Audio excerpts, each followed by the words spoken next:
Hello and welcome to About 6 Acres. I'm Juana. I'm Nick. And today is Vlogmas Day Two. 2. So yesterday we walked you through a little bit of us winterizing the coop, and we're going to be waiting to order some of the panels until they come back in stock. But today we thought it'd be fun to walk you through our boys' shed that we had to build. This is still under construction. So the boy barn. So back in August, we had shared that we were getting ready to build a goose and duck house because we were going to be getting ducks. The boys are out running. And they are running. They need that exercise.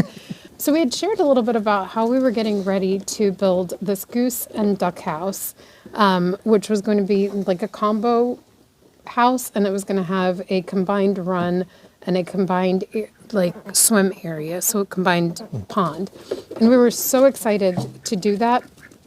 We tried to pivot and have somebody come out and level a pad for us because we had done a little bit more research and felt more comfortable having a level area to start with. And we had a temporary structure here for some of the goats, and it was mostly for CD, so he was by himself, but it was torn to shreds.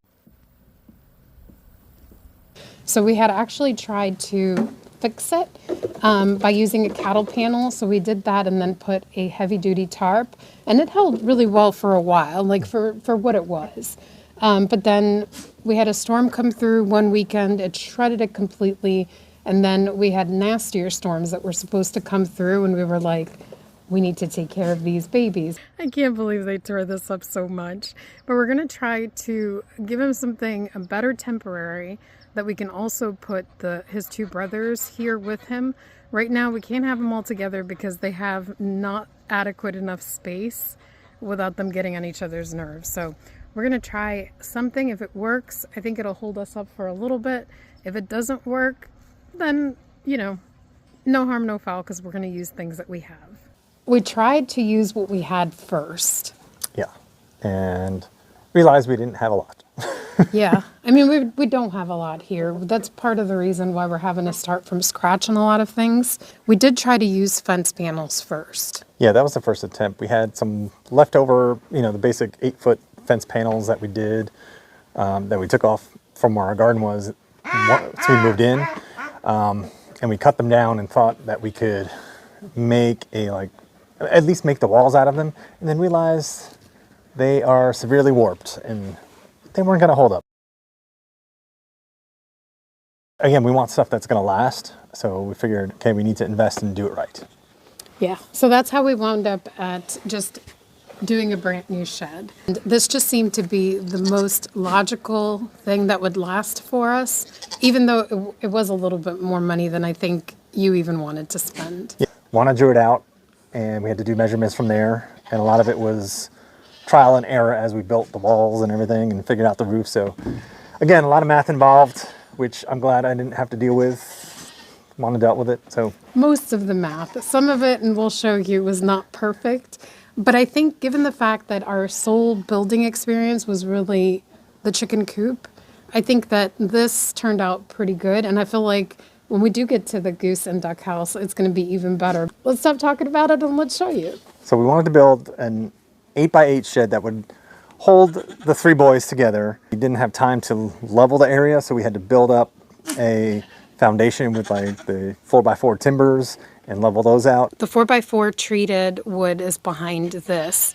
We added these deck boards basically because the whole area was not even, and I'm going to show you the back side. Here you can kind of see where it's not exactly level. There's a little bit where we had to build up, and we did that after the fact because, again, we had to pivot a few times, and so we just basically had to go with it. So these deck boards have been really functional in that it's not just, you know, there for looks. It's actually holding in and holding up a lot of the dirt that we had to add.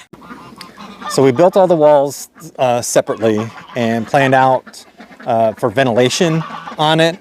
So the first thing is our door that we sort of offset area. We still have to build the door to attach there, which is on the way. And then we built the sidewalls with a plan to put a large rectangular window area similar to what is in the chicken coop. But then as we put up the siding, we figured having these little windows is a lot better than having that big long one, especially during the winter time. But this allows enough ventilation and cross breeze to go through. Plus we also have the eave area open, and you know this doesn't need to be closed off or anything for, you know, like the chicken coop does. So adds again more ventilation through there. But again, we use the same like T111 siding on the side, and then we decided to do, instead of a slanted roof, do a little gabled roof. And then that was just figuring out the angle that we wanted and how high we wanted it. And we had some we had to get more roofing panels because we only had a few left. And this time I did most of the roof because this wasn't that tall. We had the ladders and things, so it's doing pretty good.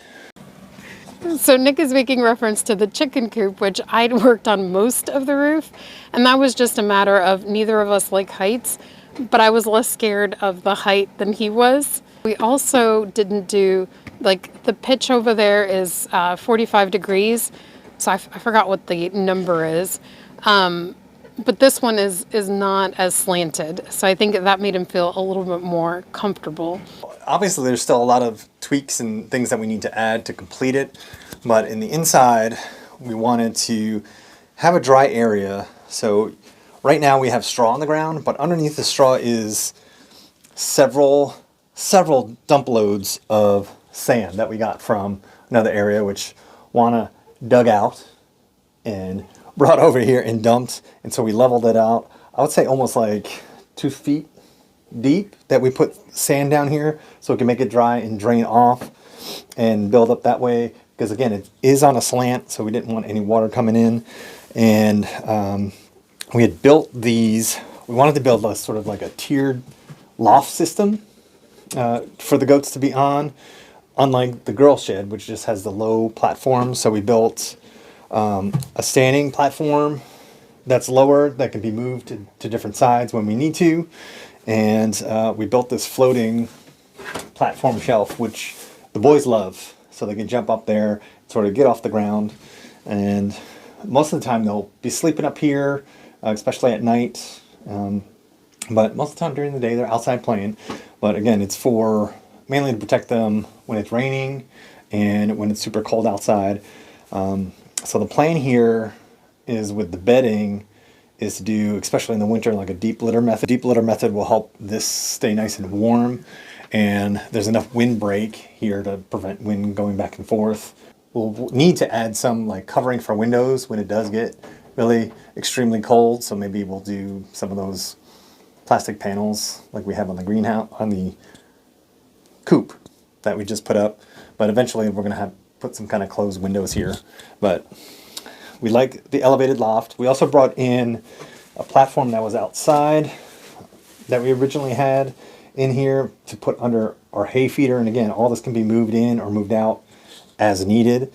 And when it does rain, we needed then to get access to some hay. So we threw together a quick hay feeder that sort of resembles what is outside and what is in Mystico and Clark's area. So we can fill this with hay. It's just the right size for them to get through.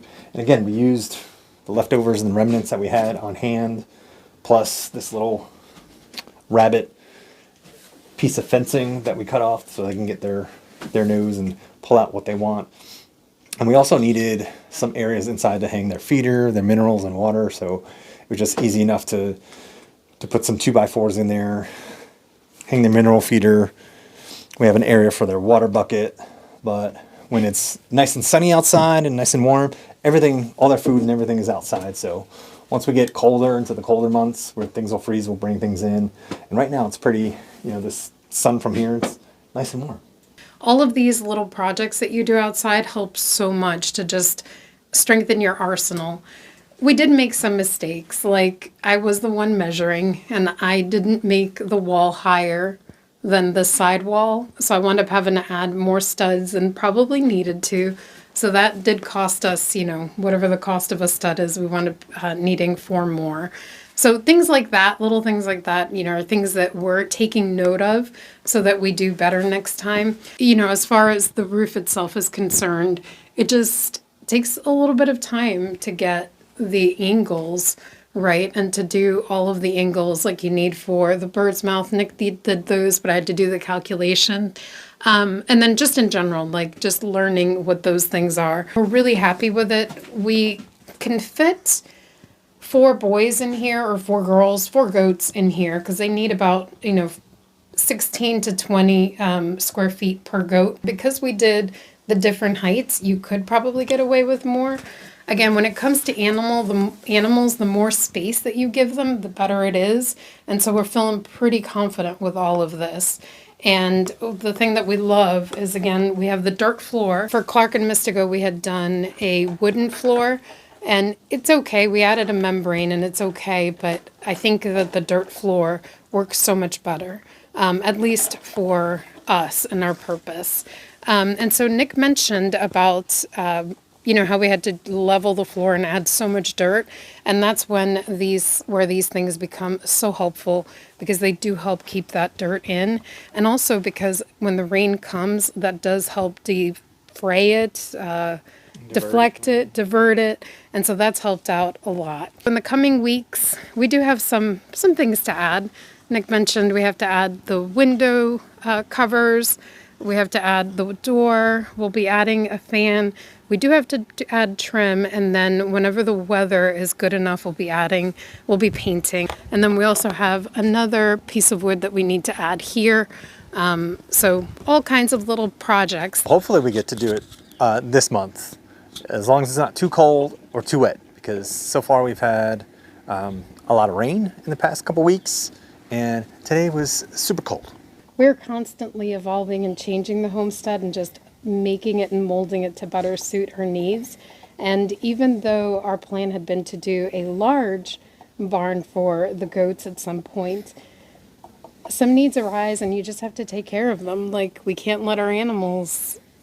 we can't just delay them. Yeah. And, again, because of that knowledge that we had and experience we had building the chicken coop, we did this one pretty quickly. Even though it's smaller and didn't need the run, it was about like 2 weeks worth of time in between weather and stuff, and we got it done.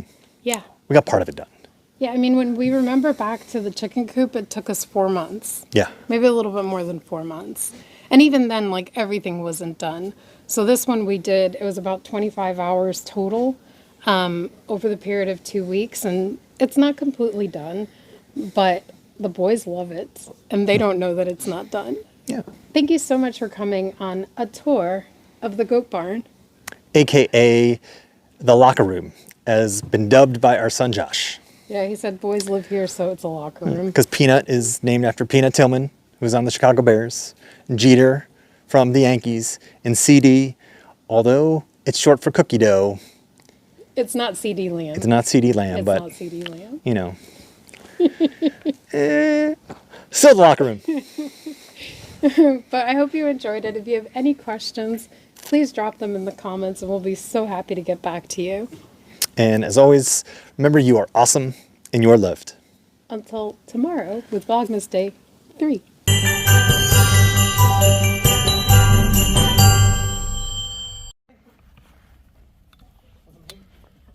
What's my name?